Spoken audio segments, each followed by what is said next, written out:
Evel Knievel came to town and was going to do a jump in the Cow Palace. Now, this was after the Caesar's Palace crash, which basically made Evel somewhat famous, but very few people knew Evel Knievel. This was when he tried to jump the Yes. fountain. And that was 69, late 69, early 69. And so he came to town, asked my dad if he'd do a story on him. Well, my dad had heard a lot about him, so he asked me if I would come with him to the interview because he wasn't too sure, how crazy Knievel was. So I went with him, did the interview. You were sort of your dad's Yeah, bodyguard and yeah, meeting he Evil wanted me to Knievel. just hang around and just make sure everything was all right. Because I mean, you have to realize back then the only noted motorcycle people were the Hells Angels and outlaw motorcycle groups, and that was during the time of the Wild One and with Marlon Brando, and the motorcycle group was not a really an accepted cultural group back then. So my dad just liked me to come with him. So we went and had a few beers with Knievel, and my dad got his story, and he left, and I stayed.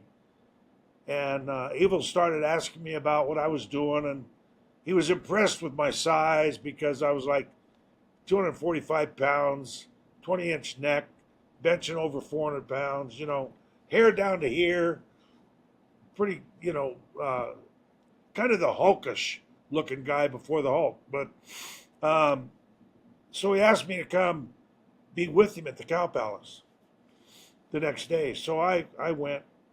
And of course, that's when the Hells Angels jumped us. And I was able to get in there and pull Knievel out of trouble and deal with a bunch of Hells Angels. And it's on film. I mean, it's quite the ruckus and made national news. And so Knievel hired me to go on the road with him. I want to go back to the beginning of this night, actually, because so your dad, very notable, already very, very well distributed sports writer. You have already been you said you were in the military or Yeah, in Navy, the Navy. and did you see combat? Well, yeah, we flew combat sorties off the Hancock uh, for 7 months at a time over there. And I was over there for two tours. Okay. And that's interesting. So you went into this night having already experienced real war, like genuine battle. And you said that the Hells Angels at the time weren't really seen as reputable. I don't know if like motorcycle gangs are considered reputable now. It was kind of at the beginning of their notoriety and their being nationally well known as an outlaw motorcycle gang. And of course, I grew up in Rifle, Colorado. I grew up fighting in the bars, and so I was well acquainted with physical combat one on one with that kind of thing. And of course, I was also a professional nightclub bouncer in the Bay Area. So yeah, that kind of thing was So this was nothing new to you. So it not wouldn't have really. phased Of you course, in this it moment. was a little bit new having about 20 Hell's Angels attack you. That was a little new, but And how did the attack happen though? Like would the Hells Angels attack? Knievel never had anything good to say about him, so they came to make kind of a show. And the announcer was half in the bag. He'd been drinking all night, and he said if Knievel makes this jump tonight, he'll set the Hells Angels back 100 years. Well, not the right thing to say when they're in the crowd. So I was standing in the area of the takeoff ramp.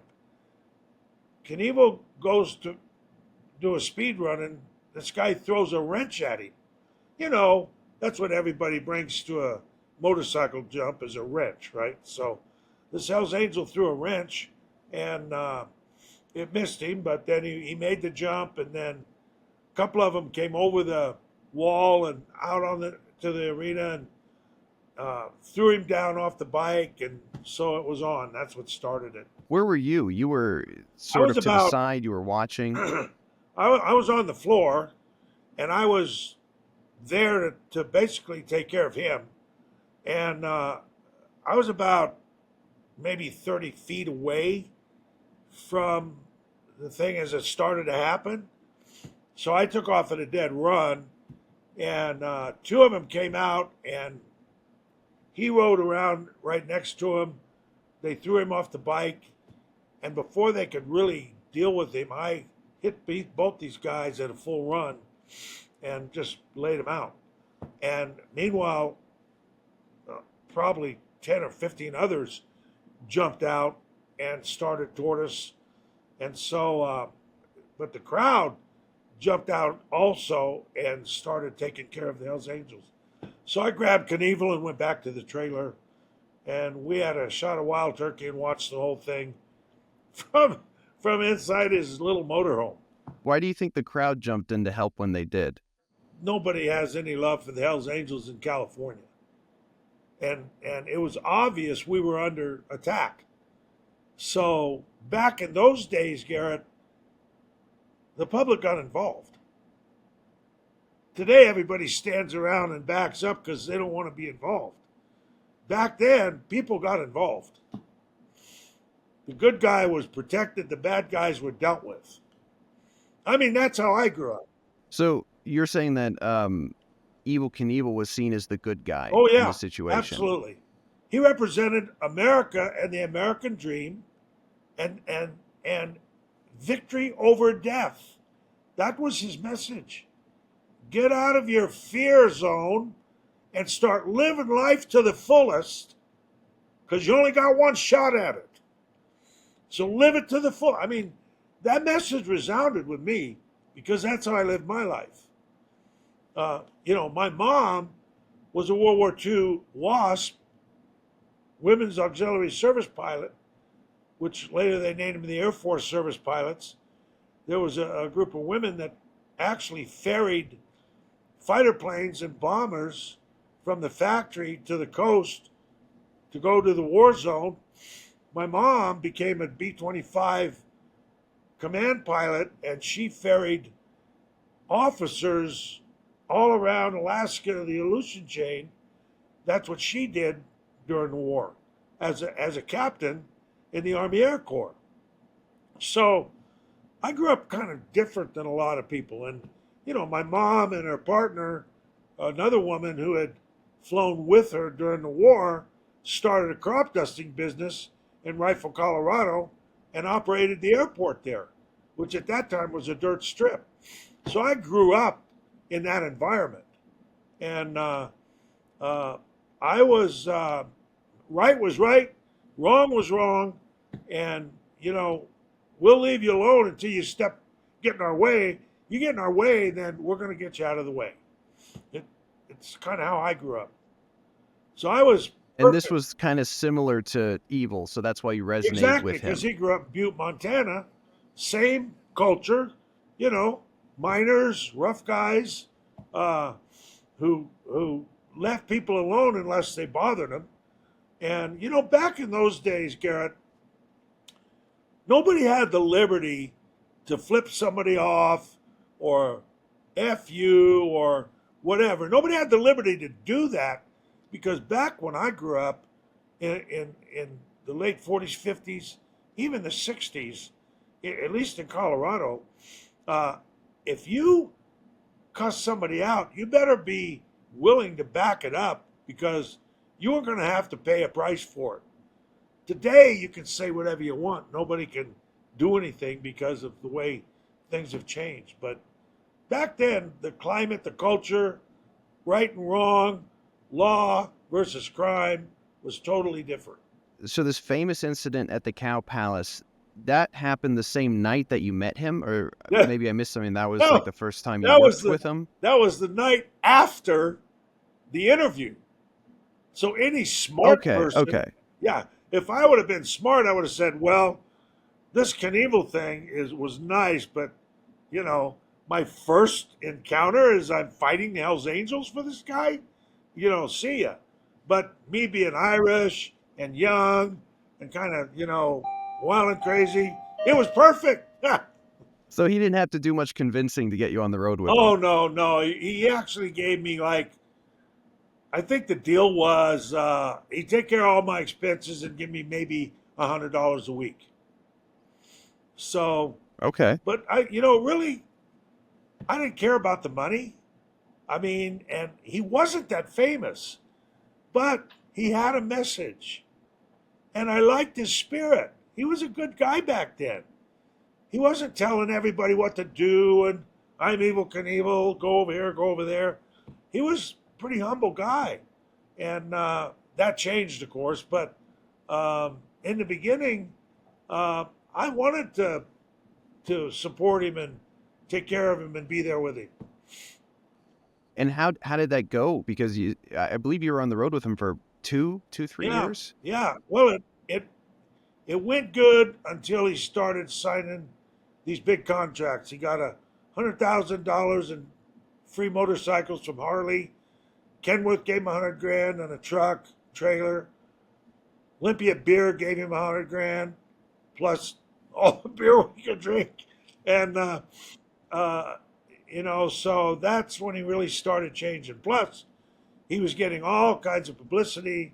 He went in probably, I would say, a year and a half.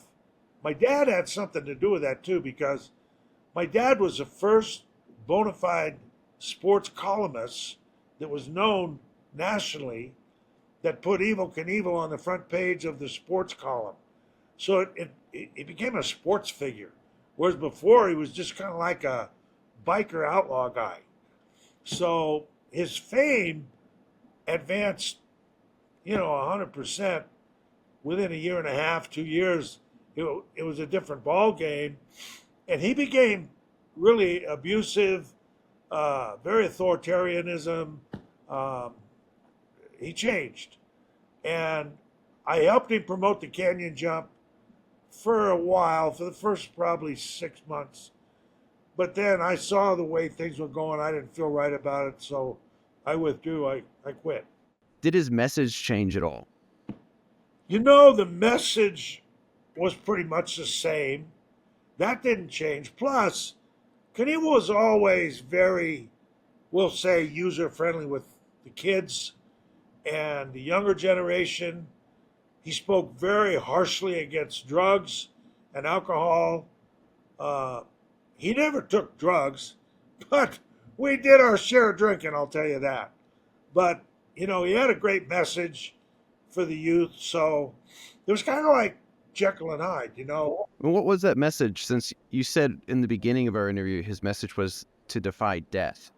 Well, yeah, it was, we're only given one shot at this life. And so you need to live life to your fullest. Follow your dreams. Go after the thing you want to do and stop fearing what's going to happen if you fail. Failure happens to all of us, but you've never really failed until you refuse to get up and try again. So that resounded with people, you know, uh, especially the American dream. I mean, that's what we're all about, really, when you think about how America came to the place that it is, even today, in the military and strength wise.